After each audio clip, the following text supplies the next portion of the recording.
बुलढाणा जिल्ह्यात लोकसभा उमेदवार संदीप शेळके यांनी रॅली दरम्यान अजान कानी पडताच आपलं भाषण थांबवलं।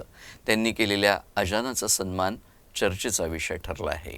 बुलढाणा लोकसभा निवडणुकीच्या धामधुमीत उमेदवारांकडून एकमेकांच्या सण उत्सव आणि विविध धार्मिक कार्यक्रमात सहभागी होताना दिसत आहेत। दरम्यान जिल्ह्याच्या निवडणुकीत वन बुलढाणा मिशनचे संस्थापक संदीप शेळके यांच्या मेहकर तालुक्यातील डोणगावातील रॅलीतील प्रसंग सध्या समाज माध्यमांवर चर्चेचा विषय ठरला आहे आणि शेळकेंवर कौतुकांचा वर्षाव होतो आहे।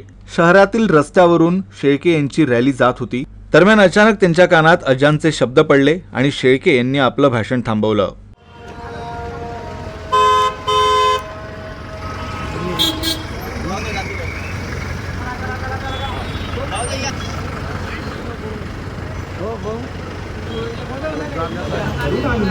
शासकीय कामे निवडून देण्यासाठी कॅमेरा या चिन्हासोबत बटन दाबा आणि विजयी करा।